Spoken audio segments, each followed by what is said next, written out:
OTB AM is brought to you by Gillette. Good morning start with Gillette. Put your best face forward with the new and improved razors. Here is what's coming up on the show this morning.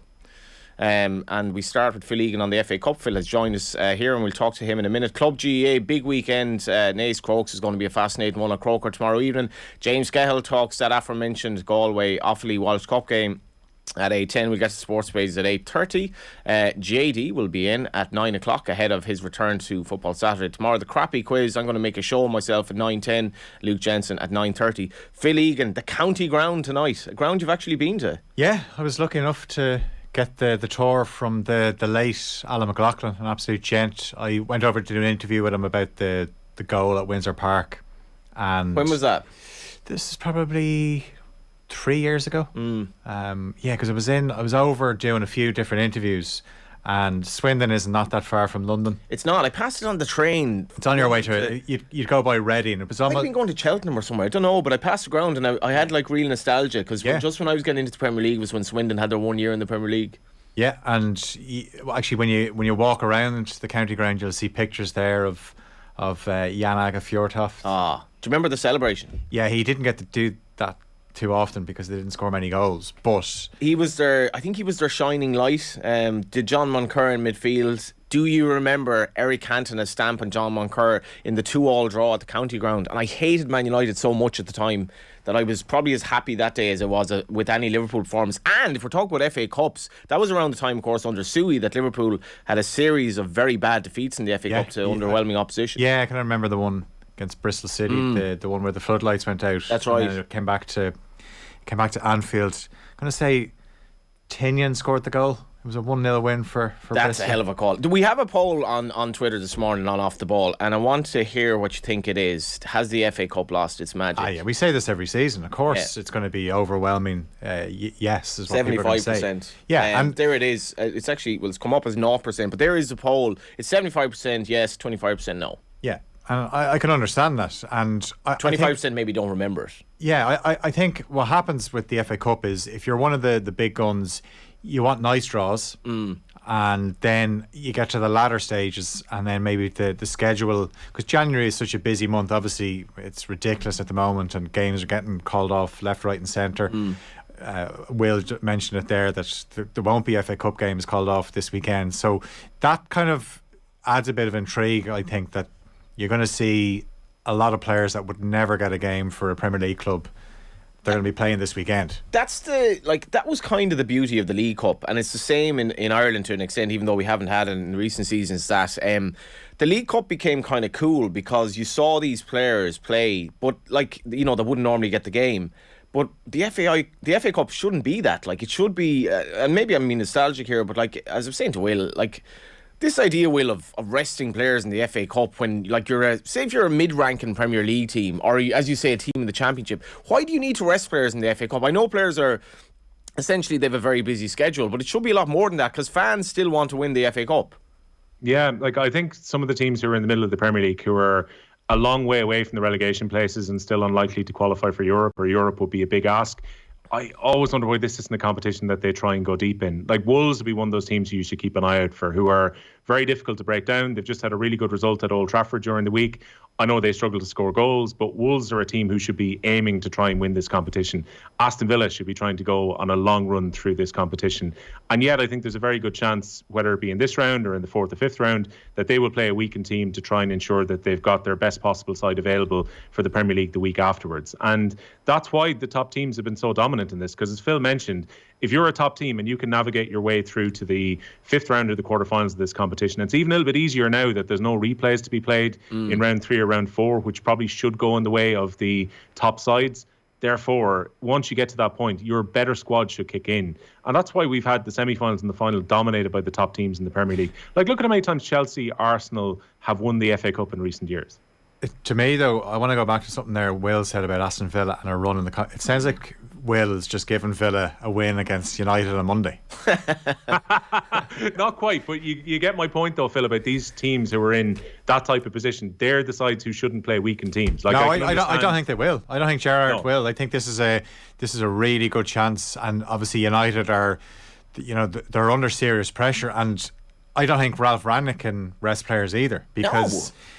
Well, in fairness for Man United, winning the FA Cup would be something for them at this stage, and you know they might get a reasonable run in the competition. Man City tonight look like they were decimated with injuries with COVID as well, so that's going to be interesting in the county round. Yeah, and do you know what? When I watch these games as well, so Man City are obviously they're missing 7 first team players. Pep Guardiola's not there as well. You want to see who's playing. You want to look at the next. Yeah. You know, is there another Phil Foden there? Is there someone that we're going to see? And that's kind of what I'm looking forward to over the weekend. So the fact as well, it's a Friday night. There's not much else on TV tonight. You watch a lot of football. Yeah. Do you like the comment I made about Murph's comment about the carousel, the never-ending carousel of Premier League? Is that worrying for you? Like, there's too much football on TV. There is. Actually, it got to a stage, remember when the project restart and there was no fans, so you could watch every game.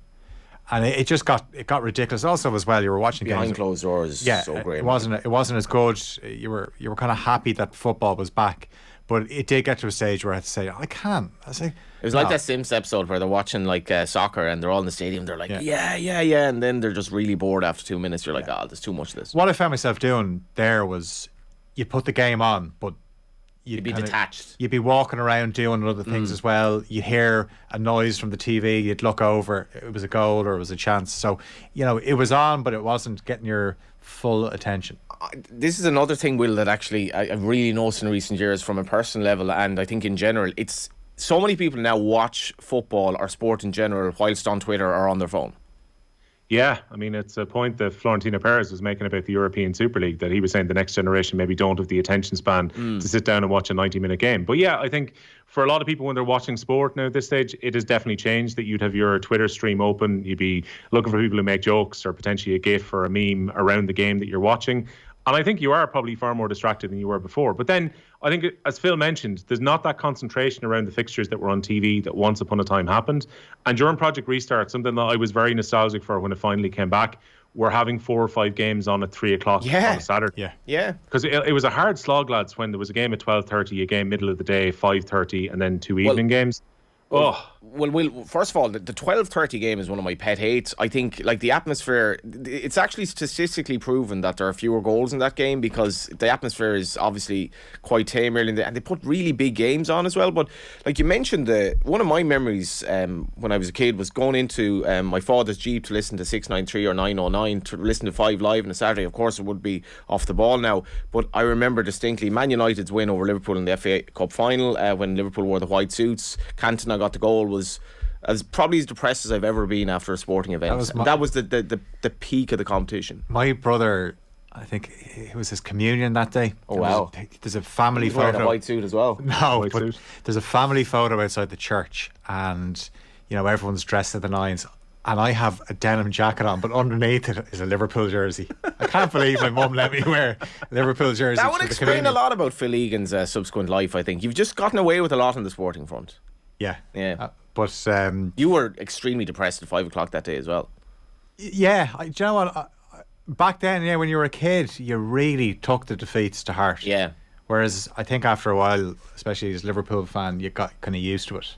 And but there's some people still get so wound up about it. Even watching the big games, I tend to stay off Twitter now. I just try and watch the game. Why do you need to be on Twitter during a game? Like, there's absolutely no need. But getting back to the FA Cup.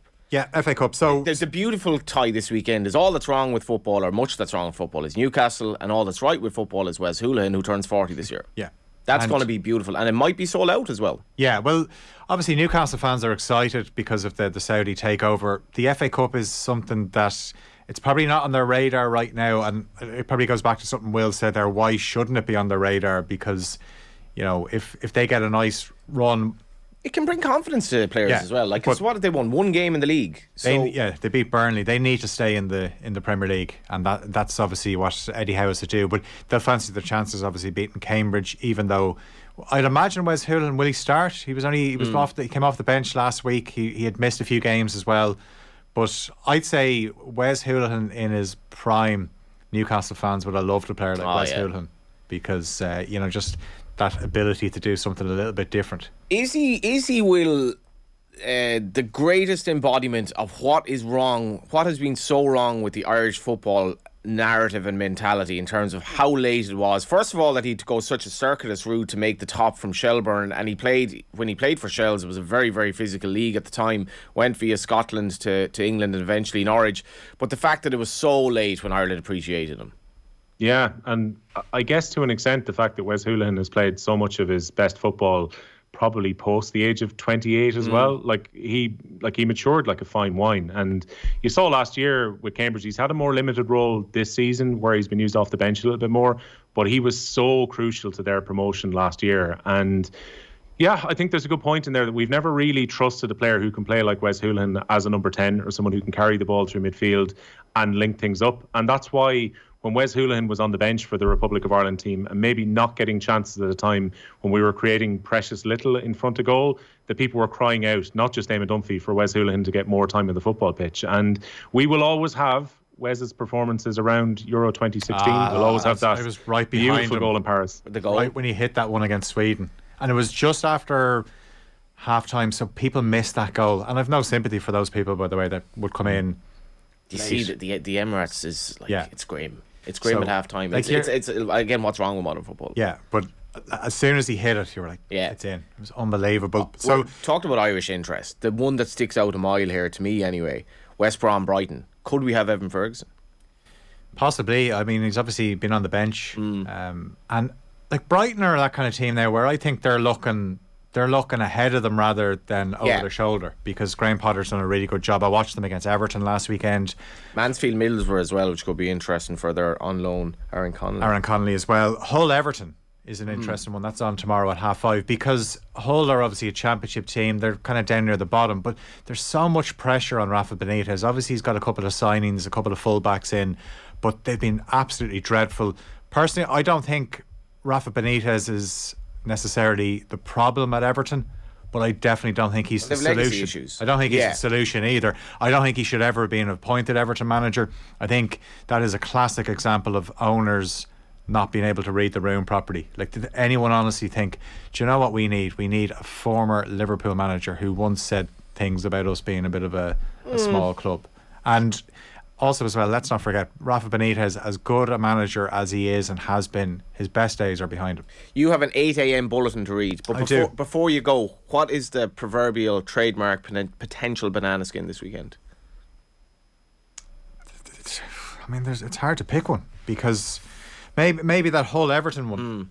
Like Newcastle aren't going to trip up against Cambridge. United Villa's, obviously you can't put that into that category.